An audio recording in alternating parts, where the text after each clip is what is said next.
What's going on, guys, and welcome back to the channel. I'm Chris, this is 4K Motoring, and behind me is our festive Corvette.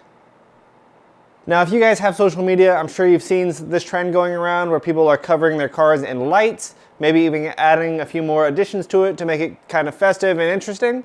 Well, I'm gonna do a quick DIY video showing you how to do that, and I wanna see how this car looks. So let's go through the process of putting these lights on. Let's do a little addition. We've got some underglow to go with it as well. I think that's gonna really add to the effect, and see how it all turns out.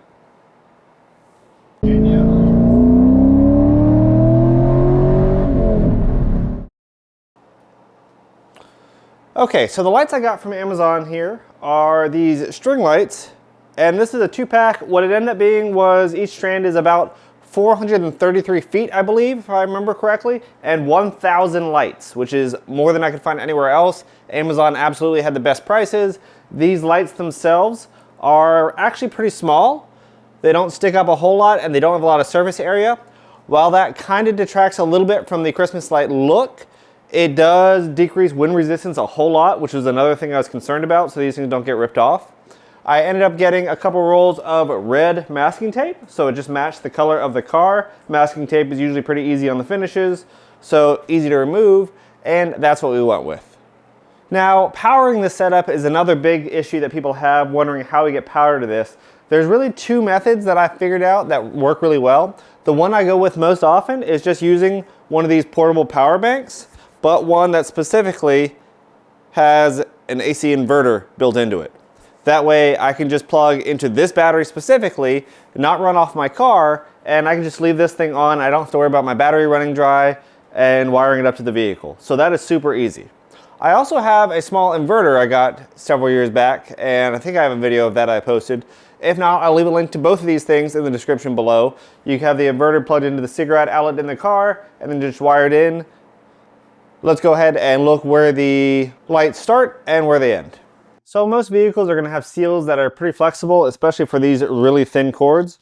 So I started from the trunk here, running in the wire into the car. It was long enough it could reach to the front where I had either the inverter or the power bank, and then it ran to the back.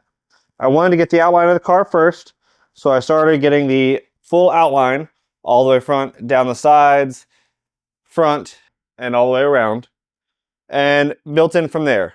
I didn't go too tight with the lines. Again, this is about 400 feet and about 1,000 lights to see the spacing that you have here. If you went a little bit tighter, you would get a little bit better coverage, I think, but I think this still looks good. The process of applying these was really pretty easy. It's just stretching them out, putting tape between every light is the idea. If you have the car clean first, make sure you have a fresh wash. That way it actually sticks down. I had a couple pieces that weren't really sticking that well. I've had to replace a couple times. But overall, I've driven this a few times at decent speeds and haven't even noticed anything flapping. They seem pretty well taped down, and they don't have a lot of wind resistance. They're not really trying to come off. Now, the thing I'm most excited to install is the Underglow. This is something kind of low-key I wanted to do for a while. In my childhood, the Underglow was really popular. With the new LED setups out there where they kind of change colors and have different patterns, they are really inexpensive now and can do a lot of cool things. I ended up finding a kid that did the flow LEDs, which is what I wanted, and it was about perfect for this car. So let's go ahead and install. I'll show you how to wire it up. I'll show you how to get everything hooked up, and let's see how it looks. Okay, so wiring was one of the interesting parts. This is the box for the RGB halo kits right here. Now it has wires coming out of the front and the back. The wires coming out of the front is a positive lead, a negative lead, and a remote lead for the overall on-off switch. Now, I was curious where we're going to mount these. I debated putting terminals on the top of the battery. As we know, with the Corvette, there's not a lot of room on these side terminals to actually mount anything in there. But I remember the Corvette has a couple tricks up its sleeves. First, under this fuse relay center, there is a 12-volt hot positive right there. So you can actually use that for your accessory lines. It comes into this big relay board right here. But there is a positive right on the front of it you can grab from. Now, according to the box, you want to connect the negative first, not the positive, so do that second. The first one you want to connect is the negative, and there are a couple ground points. There's one kind of right back under here that's actually pretty hard to get to, and the one I use the most right up here on the front. Now, the line itself wasn't quite long enough. I did have to use some of the little splice connectors here to be able to actually get the wire long enough to reach. But just running back through, there's a little cut through right under here for the wires to pass through. And that's how that runs. So we got our negative hooked to that front bolt. We have our positive hooked up right here. And then we have our remote, which is just kind of a master on off. This is Bluetooth. There is another remote. There's a master on off right here. From there, we have 2 strings coming off the back of it, and they're really going to apply to 2 of the sections of lighting. I really like the way this company did this. They're actually numbered. So each connector will have a number to it, and you just match the numbers. You find the connector that's coming off of the box, whatever number it is, you find the next light strip with that number, you attach it, and then that will attach to the next light strip, and that's how that works. And overall, it looks pretty cool. So let's go ahead and install this. I'll show you how they wire up and how they install. Not that hard of a process, really and truly. It's a pretty good kit.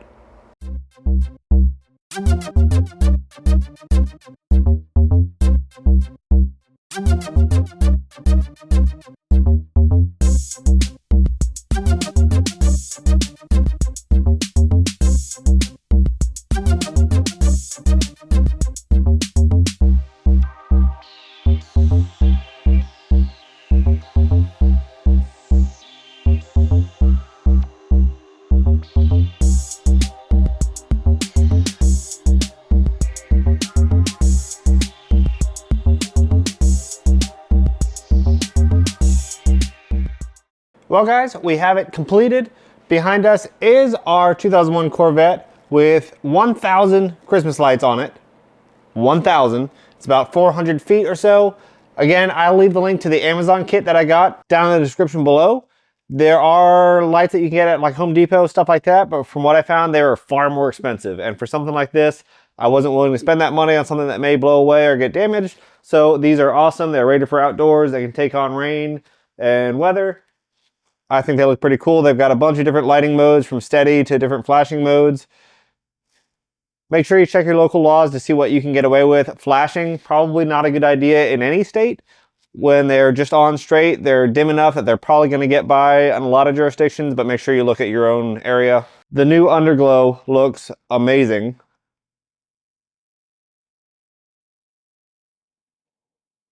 And I think we're going to have to get this out and test it on the street.